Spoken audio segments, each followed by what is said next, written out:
अर्ज किया है, जिंदगी खूबसूरत है, जरा मुस्कुराकर तो देखिए। मुलाहिजा फरमाइए, जिंदगी खूबसूरत है, जरा मुस्कुरा के तो देखिए। कुछ पलों के लिए ही सही, हमारे साथ बिता के तो देखिए।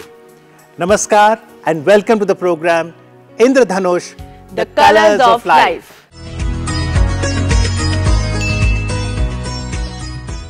अमित, एक बात पूछूं? रति, दो पूछिए। आज के हमारे इस प्रोग्राम से जुड़कर हमारे दर्शकों को क्या फायदा होने वाला है? सेहत बनेगी। सेहत वो कैसे?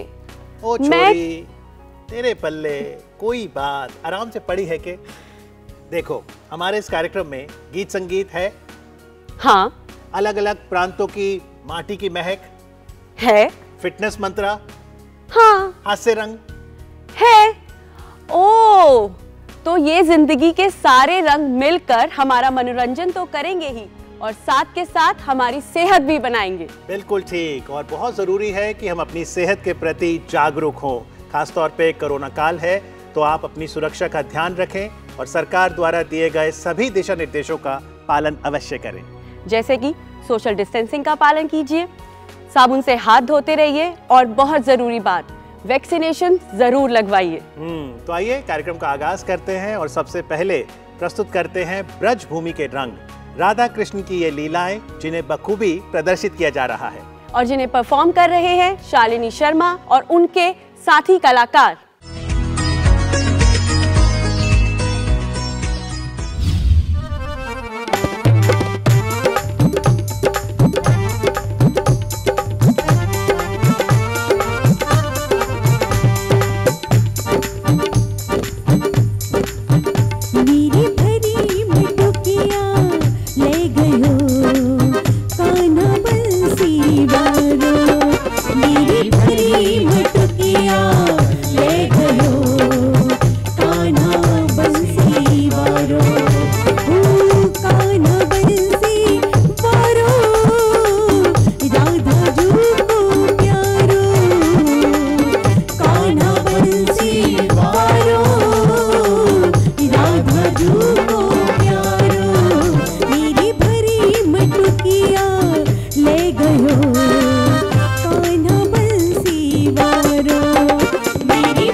किसी भी देश की सभ्यता और संस्कृति में वहाँ के संगीत और नृत्य का एक बहुत बड़ा हाथ होता है। ये देश की वो धरोहर है जो हमारे अतीत को आने वाले कल से जोड़ती है। फिर चाहे ढोल हो या बांसुरी, फिर चाहे बुकचू हो, अलगोजे या अन्य पारंपरिक वाद्य यंत्र, इन सभी से जुड़कर हमें हमारी संस्कृति की पहचान मिलती है। तो आइए इंद्रधनुष कार्यक्रम में अब आनंद लेते हैं फोक ऑर्केस्ट्रा का।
इंद्रधनुष कार्यक्रम में तालियों से इस्तकबाल करिए हुनरमंद शायर सज्जाद झंझट का। बहुत बहुत शुक्रिया और अभिनंदन सज्जाद साहब। नमस्कार। नमस्कार। सबसे पहले तो यही जिज्ञासा है कि ये झंझट नाम कैसे? ऐसा ये झंझट, वैसे तो बहुत झंझट है दुनिया में, लेकिन सोचा हादसे में झंझट होना चाहिए। लोग परेशान हैं और झंझटों को लेके, तो झंझट जो है वो 4 लाइनें पेश कर रहा हूँ। जी जरूर। कि हालात ने किया है अजब पंगा मेरे साथ, हालात ने किया है अजब पंगा मेरे साथ, मैं ब्यूटीफुल था मुझको भी अनसठ बना दिया। स्टाइल शायरी का सिखाकर ये आपने बैठे बिठाए मुझको भी झंझट बना दिया। वाह, बहुत खूब। तो साहब झंझट जो है वो इसलिए रखा गया नाम के मेरे घर में सभी लोग विरासत में मिली है शायरी। फादर मेरे उस्ताद अफजल साहब बंगलौरी साहब वो भी शायर, तो उसके लिए 4 मिसरे सुना रहा हूँ कि शायरी से मुतालिक के मैं झंझट हूँ विरासत में मिली है शायरी मुझको। बहुत खूब। मैं झंझट हूँ विरासत में मिली है शायरी मुझको, मेरे अब्बा के दादा जान के दादा भी शायर थे। और जिस फन को चुराकर दोस्तों अशार कहता हूँ, सुना है ये कि उस फन में मेरे दादा भी माहिर थे। अरे वाह। बहुत खूब, बहुत खूब कहा। तो झंझट जो है वो इसीलिए कि भाई झंझट जो है वो हाथ से, अभी आप कह रहे थे अमित साहब के ये भी एक ग़िज़ा है, हंसाना भी, जिससे सेहत बनती है। और आज तो रति खासतौर पर उत्तराखंड से आए हैं दिल्ली इस कार्यक्रम में शिरकत करने। तो सर उत्तराखंड से दिल्ली के रास्ते में क्या किसी झंझट का सामना करना पड़ा? अरे साहब, जब से झंझट नाम ये रखा है कहीं ना कोई ना कोई झंझट हो ही जाता है। तो एक बस में मुझे जगह मिली और जब बस में भी ये था कि डिस्टेंस का पालन कीजिए। बिल्कुल डिस्टेंस के साथ से बैठना था, लेकिन सीट सब फुल थी एक डिस्टेंस के, लेकिन एक जगह ऐसी थी बैठने की जहाँ पर एक साहब बैठे थे, उनके बराबर में एक बोरा रखा हुआ था। अब सोचा यार थोड़ा सा अगर ये बोरा हटा लें तो हमें भी जगह मिल जाएगी, दिल्ली का सफ़र है, लंबा सफ़र है। हमने उनसे पूछा, मैंने सर कह मेरा है बोरा, मैंने साहब इसे हटा लीजिए तो ताकि हम भी बैठ जाएं। कह नहीं ये देखिए इसके ऊपर क्या लिखा है, सीट गाड़ी की सीट के ऊपर जो खिड़की पे लिखा रहता है उसमें लिखा था विकलांग सीट। मैंने साहब इस पे तो विकलांग सीट लिखा है। कह लगा हाँ इसमें लंगड़ा आम है। तो इसलिए मैंने कहा भाई ये इन्होंने फायदा उठाया, ऐसे आम की बोरी है, इसे लंगड़ा आम होगा तो रख के उसे कह दिया विकलांग सीट। तो झंझट होता। अब 4 मिसरे आप मुलाज़ा फरमाएं। जरूर। कि हम जहाँ जाएं, एक तज़मीन पेश कर रहा हूँ। तज़मीन होती है कि एक शायर की पंक्ति किसी की लेकर उसमें 3 पंक्तियाँ जोड़नी। अच्छा जी। वो तज़मीन कहलाती है। अच्छा। तो एक पंक्ति मैंने एक शायर की ली, उसमें 3 पंक्ति जोड़ी। देखे, हम जहाँ जाएं वहाँ लफड़ा ना हो। अच्छा। दोस्तों झंझट है हम भी नाम के। हम जहाँ जाएं वहाँ लफड़ा ना हो, दोस्तों झंझट है हम भी नाम के। क्या करें ये नाम ऐसा मिल गया, वरना हम भी आदमी थे काम के। अरे बहुत वाह, खूब, वाह, बहुत खूब। तो मैं गुजारिश करूंगा क्योंकि रति भी शायरा हैं, अरे ये भी कुछ नजर करें। वाह वाह, जी फरमाइए। तो अगर आपकी इजाजत हो तो जी 4 मिसरे नज्र करना चाहूंगी। इरशाद अता कीजिए। मंजिलें बहुत हैं, मंजिलें बहुत हैं, मंजिलों में झंझटें भी बहुत हैं। बहुत खूब। बेशक। जो मिल ना सका उसका क्या गिला करना, क्या कह रहे हैं। जो मिल ना सका उसका क्या गिला करना, जिंदगी में खुशी हासिल करने के बहाने बहुत हैं।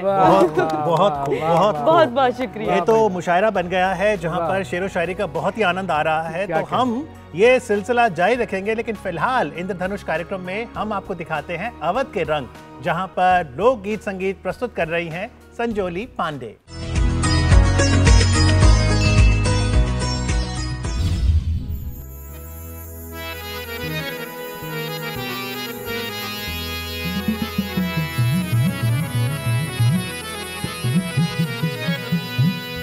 अरे हित मित यार मिले, भाई पटीदार मिले,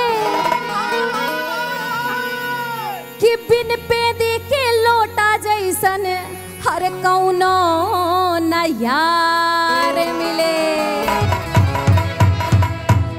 कि साथी संघाती मिले, साथे माँ दुलार मिले, हरे इतना मांगिले तोहसे है मोरे राम जी। अरे चमचा लोगन के हमके बाजार ना मिले। यही लिए कहे के बा कि दुश्मन मिले सवेरे मगर मतलबी यार ना मिले। दुश्मन मिले सवेरे मगर मतलबी यार ना मिले। दुश्मन मिले सवेरे मगर मतलबी यार ना मिले। दुश्मन मिले सवेरे मगर मतलबी यार ना मिले।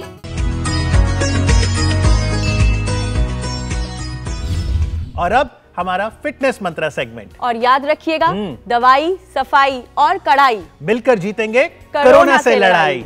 और सेहत पर बातचीत के लिए मंच पर स्वागत कीजिए डॉक्टर के कुमार का। धन्यवाद, धन्यवाद, बहुत बहुत धन्यवाद डॉक्टर साहब। कोरोना काल में जो एक शब्द हम सब बहुत सुनते हैं वो है इम्यूनिटी। तो सबसे पहले यही जिज्ञासा है कि हम रोग प्रतिरोधक क्षमता को कैसे बढ़ाएं? देखिए, इम्यूनिटी को खेल बना लिया है। अच्छा। इम्यूनिटी ना तो 2 दिन में जाती है ना 2 दिन में आती है। इम्यूनिटी को तो ऐसा बना लिया कि दुकान में जाओ खरीद के ले आओ। ठीक है, इम्यूनिटी एक बहुत टेक्निकल वर्ड है। हाँ जी। और बहुत से डिफेंस कुदरत ने हमें दे रखे हैं। जो वायरल इम्यूनिटी है वो सबसे कॉम्प्लेक्स है, बिकॉज वायरस का कोई एक रूप नहीं होता, वो म्यूटेट होता है। जैसे कि आजकल भी कोरोना के बारे में भी हम सुन रहे हैं कि बार बार अपना रूप बदल रहा है, म्यूटेशन हो रही है। तो इम्यूनिटी एक तरह से आप कुछ इस तरह से हम समझें कि आपने सिक्योरिटी गार्ड रख रखा है। अच्छा। गेट के ऊपर, और आपने अपने दुश्मन की तस्वीर दिखा रखी है। अच्छा। कि इसको नहीं घुसने देना अंदर। अच्छा। और अगर ये आ भी जाए तो ऐसे ऐसे इसको डील करना है। तो ऐसे ही शरीर के अंदर एक इम्यूनिटी, एक मेमोरी होती है हर ऑर्गेनिज्म के प्रति जो हमारा दुश्मन है। जो नया ऑर्गेनिज्म है, जैसे कि कोरोना है, बिल्कुल नया है, तो इसके प्रति शरीर की कोई मेमोरी नहीं है। उसी लिए आजकल जो वैक्सीन डेवलप की गई है, वैक्सीन एक तरह से हमारी मॉक ड्रिल कह सकते हैं शरीर की, कि उससे मिलता जुलता कोई जो है। तो ये तैयारी है कि अगर खुदा न खास्ता दुश्मन शरीर में आए तो पहले से एक मॉक ड्रिल हो जाए। एक मॉक ड्रिल हो जाए शरीर की, और जब रियल दुश्मन आए तो शरीर पहले से ही उससे लड़ने के लिए तैयार हो जाए। तो ये जो वैक्सीनेशन की आपने बात की, ये वैक्सीनेशन जिस तरह से डोज लग रही हैं, तो इसके बाद भी हमें किसी तरह की कोई प्रिकॉशंस लेने हैं? उसके बाद भी प्रिकॉशन उतनी ही ज़रूरी है। अच्छा डॉक्टर साहब, एक बात मुझे भी आपसे मालूम करनी थी। जैसे अक्सर आप आजकल लोग कह रहे हैं कि या तो ये कह लीजिए कि ज़्यादा परेशान हुए हैं पिछले लॉकडाउन से, इसलिए कह रहे हैं लोग कि कोई बीमारी नहीं है और ये सब हो रहा है। तो मुझे ज़रा सा बताइए कि जैसे ये चल रहा है मास्क का, डिस्टेंस का, दवाई नहीं मिली है उन्हें, तो इससे इसका फ़र्क पड़ता है इससे? या देखिए, जब बाहर निकलेगा नहीं तो कैसे कारोबार नहीं करेगा, कैसे नहीं होगा, कैसे होगा इसका? सज्जाद साहब, जब दुश्मन अनजान होता है ना, तो हम हर संभव तैयारी करते हैं। ये एक अनजान दुश्मन है। हाँ, सही बात। कौन सी तैयारी काम आएगी इसको सही तरीके से नहीं कहा जा सकता, लेकिन उसका मतलब ये भी नहीं है कि हम तैयारी करना ही छोड़ दें। कोरोना ने हमारे पूरे देश को वो सिखा दिया जो आज तक हम नहीं सीख पाए थे। पर्सनल हाइजीन का जो मतलब है, शायद पहली बार हमने समझा है और उसको फॉलो भी कर रहे हैं। तो कोरोना की वजह से बाकी दूसरी बीमारियाँ जो है वो कम हो गई है। साफ सफाई का ध्यान रख रहे हैं, जो घर में चीज़ें, खाने की चीज़ें हैं उनको धो के अच्छी तरह से वॉश करके यूज़ कर रहे हैं। बाहर का खाना आदमी साफ सफाई देख के खाना शुरू कर दिया है, हर जगह से नहीं खा रहे हैं, हाथ धो रहे हैं, बाहर से आते ही साबुन से हाथ धोते हैं। तो इससे बहुत सी दूसरी बीमारियां प्रिवेंट हो गई हैं। जी, ये बात है। तो हर चीज़ के दोनों रूप हैं, पॉजिटिव नेगेटिव। तो कोरोना का भी एक पॉजिटिव रूप भी है। इसी बात पे सज्जाद साहब, मैं आपको एक कॉम्प्लीमेंट देना चाहूँगी। मतलब आपको देखकर आपकी उम्र का तकाजा नहीं लगाया जा सकता। तो आप अपनी मेंटल और फिजिकल हेल्थ का किस तरह से ध्यान रखते हैं? मैं शुरू में खूब खेला हूँ, फुटबॉल भी खेली है मैं, लेफ्ट आउट पे मैंने रुड़की 11 की तरफ से खेला हूँ, बैडमिंटन खेला हूँ। ये चीज़ें बाद में काम आती है, उस टाइम तो अच्छा लगता है खेलना, लेकिन जब उम्र गुजरती है वो चीज़ जो आपने पहले खेला है या कुछ करा है फिटनेस के लिए, फिर दूसरी बात ये कि अपने आप को हादसे में लाना, स्टेज शो करना, ये करना, ये इसमें बेफिक्री जो है वो सबसे ज़्यादा उम्र का तकाजा नहीं होती। डॉक्टर कुमार, हमने इम्यूनिटी की बात तो की, अब न्यूट्रिशन की बात करते हैं। पोषण की अगर बात करें तो क्या खाएं क्या ना खाएं? पोषणता को लेकर के बहुत सारी कंफ्यूजन्स है, लेकिन मैं एक बहुत सिंपल तरीका बता देता हूँ। हाँ जी। आज से अगर 20 साल पहले लगभग, उस टाइम का हम अपने बुजुर्गों का अगर एक पैटर्न देखें, अगर उस पैटर्न को हम फॉलो करें, that was the best practice. Local food खाया जाता था, सीजनल फूड खाया जाता था, सीजन में जो अनाज हैं, फल हैं, सब्जियां हैं।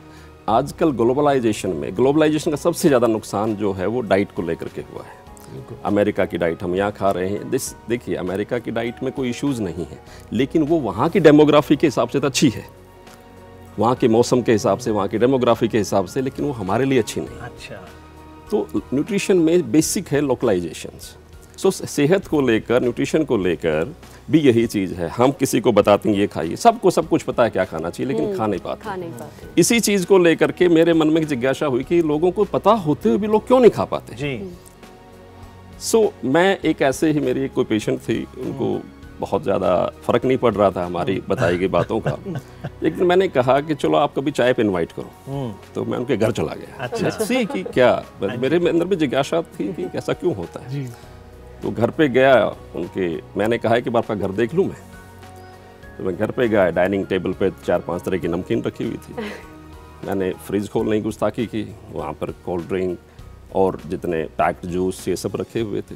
किचन की तरफ देखा तो वहाँ पर जैम है, ब्रेड है, मतलब सारी चीज़ें रखी हुई है। तो पर कोल्ड ड्रिंक तो मेहमानों के लिए होती है ना? सेम वही कहा उन्होंने। मैंने कहा मेहमानों के आपने सुपारी ले रखी है? अच्छा है भाई, क्या बात, मेहमानों की सुपारी ले रखी है क्या? मैंने कहा जो मैंने लिखा था वो क्या पंसारी दुकान पे जाके खाएंगे क्या? आपके घर में तो है ही नहीं वो। क्या क्या? नहीं ऐसा नहीं, वो ऐसी। फिर मैंने एक चीज इजाद की, डाइट वास्तु। अच्छा जी। कि वास्तु शब्द बड़ा अट्रैक्ट करता है लोगों को, कि हम वास्तु के नाम पर अपने दरवाजे खिड़कियां तोड़वा देते हैं, बदलवा देते हैं, पर्दे बदलवा देते हैं। मैंने कहा कुछ बदलवाने की, हमारी डाइट वास्तु सिंपल है जी, कि फ्रिज में कोल्ड ड्रिंक निकालिए, नींबू रख दीजिए, इस आपके डाइनिंग टेबल पे सारी नमकीन हटा दीजिए, यहाँ पर केले से फ्रूट्स जो है वो रख दीजिए। आप किचन में ब्रेड हटा दीजिए, चने रखिए, मखाने रखिए, नट्स रखिए। अब आपका जहाँ हाथ पड़ेगा वहीं पर आपका हेल्थ मिलेगी। तो बहुत महत्वपूर्ण बात यहाँ पे डॉक्टर साहब ने बताई कि यदि आप पोषण युक्त आहार खरीदेंगे, वो अवेलेबल रहेगा, तो फिर उसका सेवन भी होगा।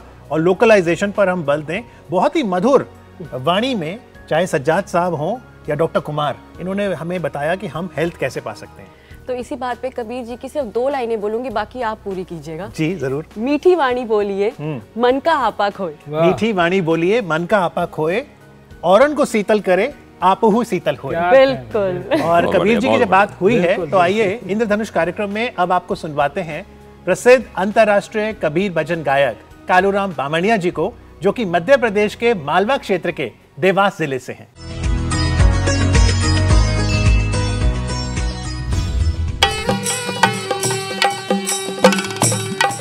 जागृत रहना रे नगर में चोर आवेगा, होशियार रहना रे नगर में चोर आवेगा।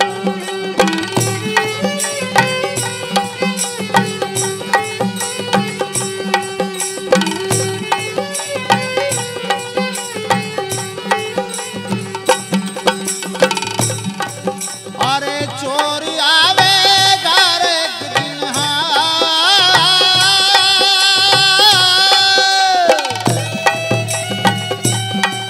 अरे चोर आवेगा रे एक दिन, काल आवेगा, होशियार रहना रे नगर में चोर आवेगा, जागृत रहना रे नगर में चोर आवेगा।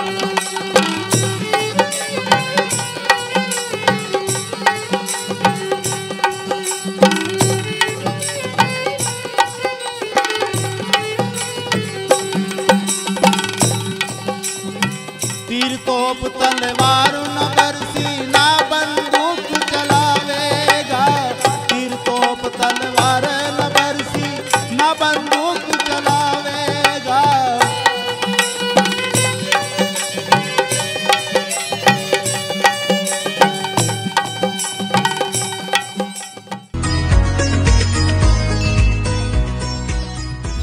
अगर हम अभी बात कर रहे थे मेंटल स्ट्रेस के बारे में, तो सज्जाद साहब आपने तो हमारे दर्शकों को बता ही दिया कि मेंटल स्ट्रेस कम करने का एक तरीका है हंसना, जो कि बेहद ज़रूरी है। तो जो स्ट्रेस लेवल है लोगों का वो बढ़ता जा रहा है, तो उसको कम करने का आप हमें कोई रास्ता बताइए। जिंदगी में वैसे ही झंझट है बहुत, बिल्कुल। आपने तो साक्षात इनवाइट कर रखा है।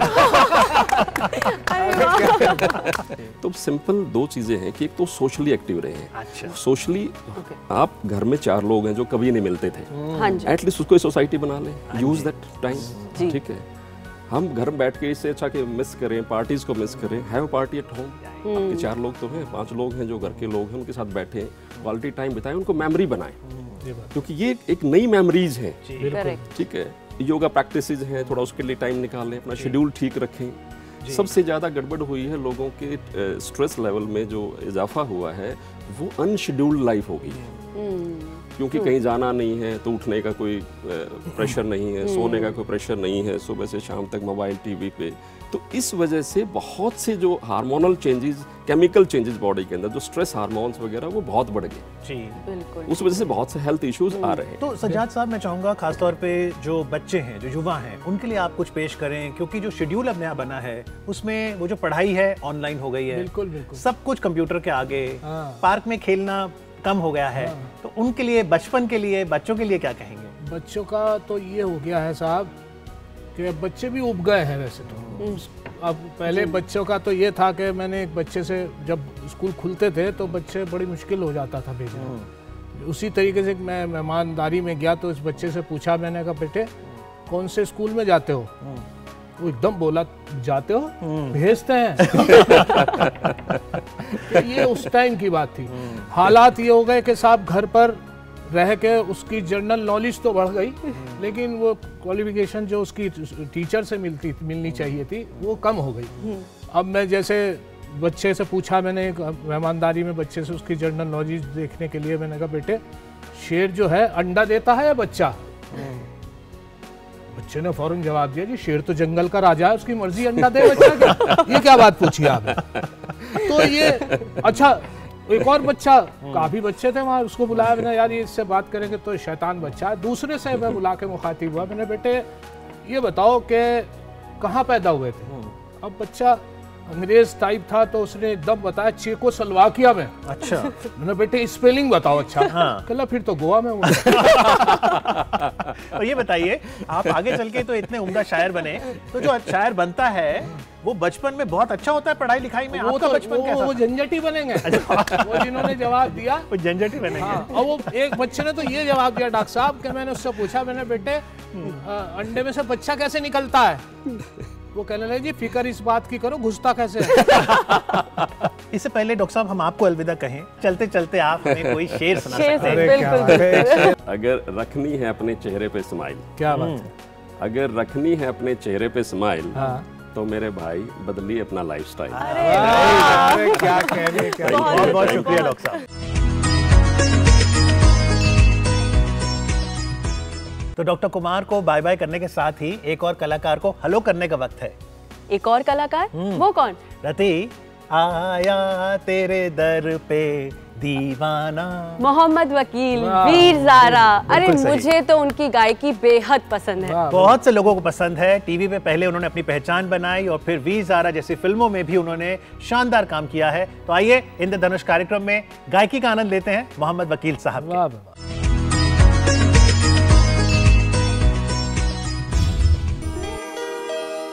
आया तेरे दर पर दीवाना, आया तेरे दर पर दीवाना, दीवाना दीवाना तेरा दीवाना, दीवाना दीवाना तेरा दीवाना, आया तेरे दर पर दीवाना, तेरा दीवाना, तेरा दीवाना दीवाना, तेरा दीवाना, तेरा तेरा दीवाना, तेरा दीवाना, तेरा दीवाना, तेरा दीवाना, आया तेरे दर पर दीवाना, आया तेरे दर पर दीवाना। यह तेरा ही सौदाई, यह तेरा ही शदाई, यह तेरा ही सौदाई, यह तेरा ही शदाई, तेरे इश्क में है इस मर जाना, आया तेरे दर पर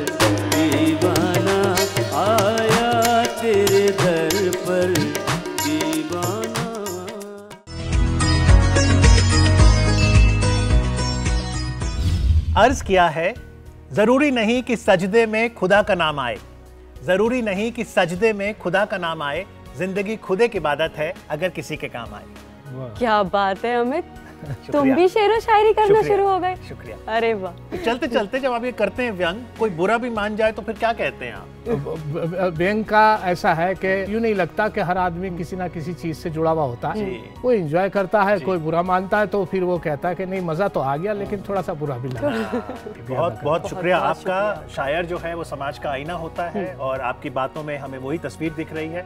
आज आकर हमें हंसाने के लिए, गुदगुदाने के लिए आपका बहुत बहुत शुक्रिया आप लोगों का भी।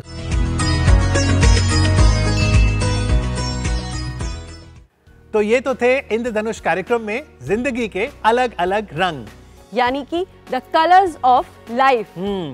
सच बताइए रति, सेहत बनी ना? सच बताऊं अमित, अब इस छोरी के पल्ले सारी बात पड़ गई है कि मनोरंजन ही सेहत है। जे बात। और आपको छोड़े जाते हैं Haryanvi folk music and dance के साथ। लेकिन उससे पहले एक बात का ध्यान रखिएगा कि कोरोना से अपनी सुरक्षा रखिएगा। Please take care of yourself and your family. Bye bye and enjoy.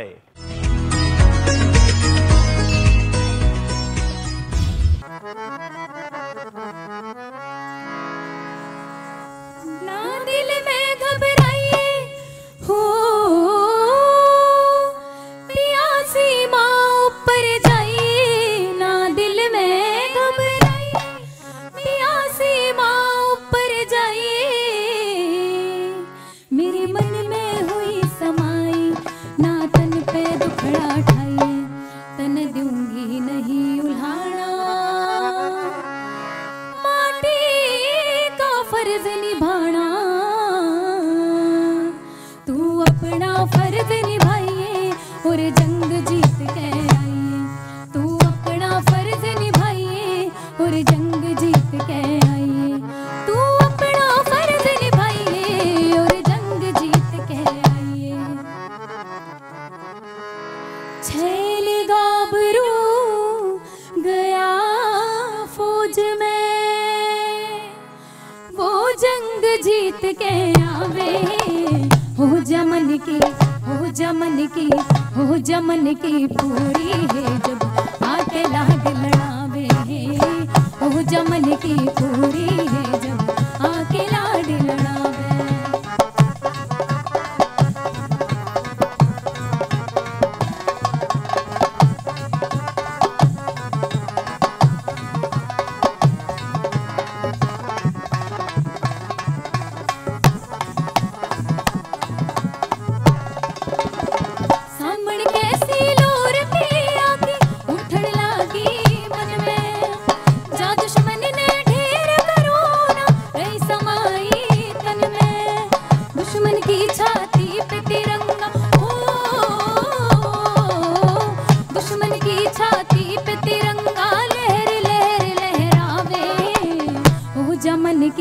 हो जमन की पूरी है जब आके लाड लड़ावे।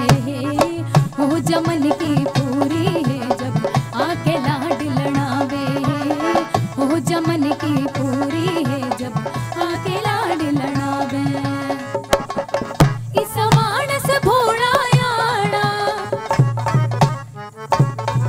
इस मानस भोला याना, जित मेहनत करके खाना और स्वर्ग से सुथरा उगाना, उस परदेश का नाम बताना। यूं हमारा हरियाणा, यूं हमारा हरियाणा।